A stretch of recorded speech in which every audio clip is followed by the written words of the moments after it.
What's going on, new gamers? Here we are back with some more Outriders, and today is Thursday, meaning another developer update, and this one is a patch that you definitely don't want to miss. So if you want to know what they've done, what they've implemented and what has been changed, then stay tuned, that's coming up next.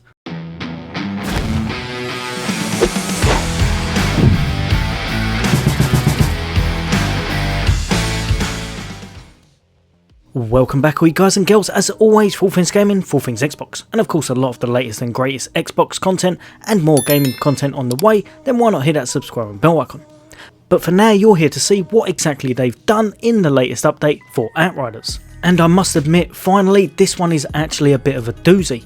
So this one right here, they've updated it and finally we have the appreciation package.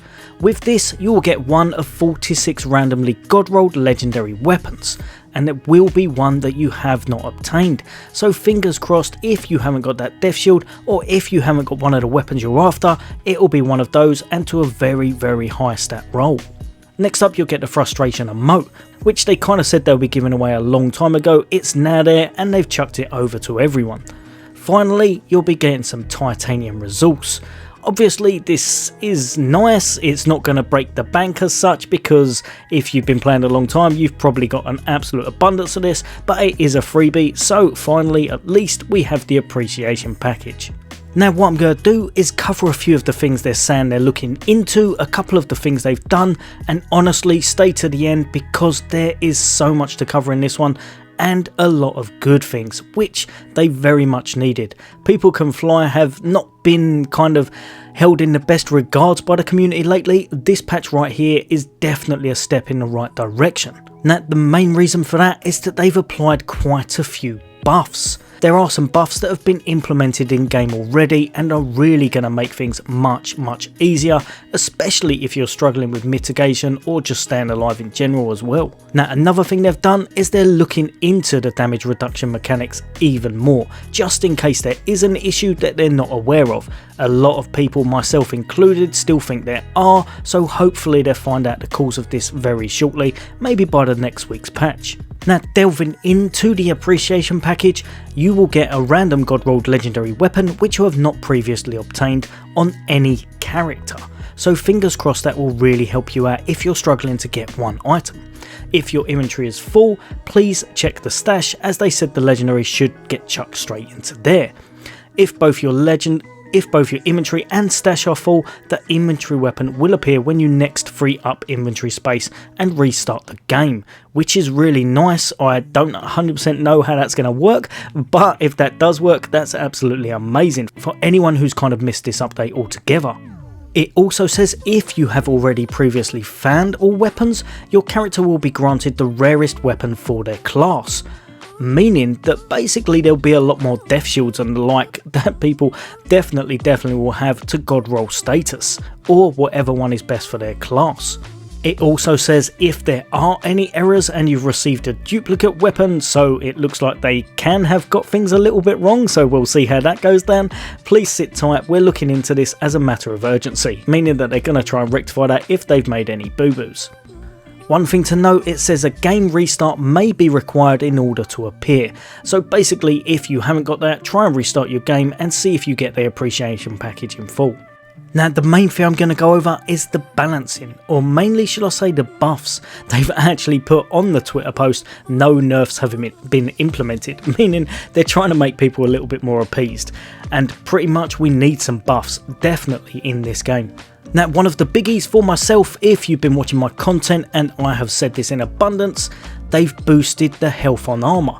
The health available on armour pieces has been increased greatly and rebalanced. It is now possible to effectively double characters' health by using certain gear pieces. This is crazy, and it now means health builds are very much easily viable, and health regen builds will be the tankiest builds in game bar none. I can almost guarantee it. I can pretty much see people making people invincible with these, and it'll be a lot of fun and it will make content clearing much easier. Now here's the buffs for each class. So for the Devastator, his Reflect Bullets. Reflect Bullets base damage has been increased by 250%, which is absolutely massive. So this buff will help players better deal with smaller mobs, but efficiently killing elites will still require the use of other skills as well. All in all, it is great, it is really good. I don't know how many people use this, to be perfectly honest. It will kind of depend on what map you've got. If there's a lot of enemies with guns, this could now be a really viable skill. But obviously, I still think they need loadouts in order for you to pick and choose what you're going to put on certain kind of expeditions you're playing. The base damage dealt by the bullet acceleration mod has been increased by 330%. So again, they've got another buff, meaning that that will absolutely boost things massively. Next up, and it's got Impale. The HP regen granted by the Impale skill has been increased by 50%. This is from 0.02 to 0.03, base regen at level 1, and the range of Vlad's Grasp mod has been increased to 100%, whereas it was previously 25%. Basically, if I remember what that is, it just means how far you can actually throw your Impale skill, meaning that's a lot more viable and will hit a lot more people when you're clicking that button because of how far it will actually span. Next up, and for me as a Pyromancer, I cannot wait to try this. I still cannot believe the appreciation package didn't give any gear that was actually armour, because I've needed one piece for around about 2.5 months and I'm still gonna need it. But yeah, Phaser Beam. Phaser Beam's base damage has been increased by 100%. Now, I am going to tell you right now, this is insane. I really don't know what they're doing, but I like it. I like it a lot. It's from 0.3 to 0.6 base damage at level 1. I've seen Phaser Beams hit easy 1.9, 2.1 mils. It's gonna be crazy if you make a Phaser Beam build now, and it's gonna be an absolute ridiculous amount of fun. The Phaser Beam's SPF has been set to 2.1, previously 1.5.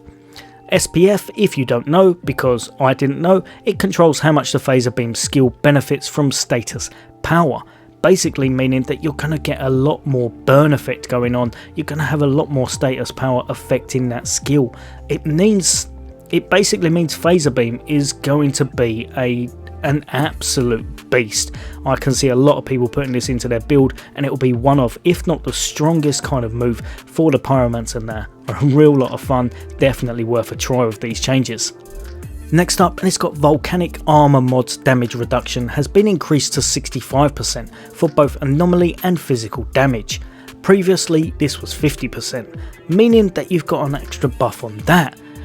It's just really nice, and it just means that the Pyromancer is now going to be an absolute tank. Honestly, if you're looking for a class to not fall over with, I would say Pyromancer will now probably be one of the best ones. Next up, and we've got the Technomancer. Tools of Destruction. The RPG summoned to Tool of Destruction has had its base damage increased by 66%, from 0.75 to 1.25 base damage at level 1. That's huge again, that could be really fun. And the RPG summoned by Tools of Destruction has had its fall off reduced, minimum range increased by 50%. Again, they're just making things more viable on each class. Basically, it looks like they're trying to put skills that people aren't using much and make them more viable so people start using them. This will definitely mean that RPG does an absolute abundance more damage and may be a lot of fun to players that haven't used it, or players that used it and put it away because they didn't think it hit hard enough or in a big enough area of effect. The base damage dealt by the Demolition Man mod has been increased to 65, was previously 35. These changes will help players one-shot riflemen while also putting massive dents into shotgunners and berserkers. Basically, it looks like they're trying to make long range more viable. Obviously, on the first one you had the Phaser Beam, on the second one you've got the big old RPG rocket launcher of sorts, meaning they're definitely trying to make long range builds a bit more viable in the game. Next up, and it's got Fixing Wave. The healing provided by Fixing Wave has been increased to 65%, was previously 33%. Cold Snap, the armor reduction dealt by the Frostbite mod has been increased to 100%, was previously 35%. Wow, that's absolutely massive. It's completely negating all armor. That could be one to look out for. And the base damage dealt by the Ice Baby mod has been increased by 300%, from 0.3 to 1.2 base damage at level 1. Now obviously we've got to see how these work in game, but that is a massive increase, ridiculously so, and Cold Snap could be very viable now. Obviously we have to try it to see, but that looks a lot of fun, and it looks like it's going to up the damage drastically from what it already was. Next up we've got Freeze Turret. The duration of Freeze Turret has been increased to 30 units, previously 20. This should increase the turret's health by 50% and prolong its life. So again, they're trying to make things more viable, and that right there could be a really fun class to play if you're using a few of those skills now. Now the last class on the list is Trickster. Borrowed Time, the base damage dealt by the aggressive teleportation mod, has been increased by 111%, from 45 to 95 base damage. That right there is massive, and I'd like to see how that works in game. And next up, Hunt the Prey. The base damage dealt by the Backstabber mod has been increased by 100%. Again, from 20 to 40 AP base damage at level 1. Again, that could be significant. That could make for some really fun numbers in game. And finally, Temporal Slice. The base damage dealt by the Strong Slice mod, 71%, from 17.5 to 30 base damage at level 1. All in all, like I said, just buffs this time, which is exactly what we need. It really does look like they're trying. Fingers crossed they're going to implement a lot more fixes. They're going to work towards stuff, and they'll let us know what they're doing with a bit more endgame or DLC further down the line. I really hope they keep this up and make things going in the right direction, as to be perfectly honest, there's been a lot of people leaving lately because they've been a little bit annoyed with the content and all of the issues in place.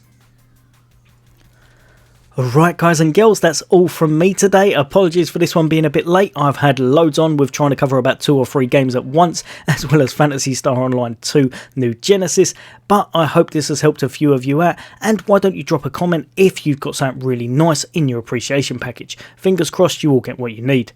As always guys and girls, take care. I'll see you on next day.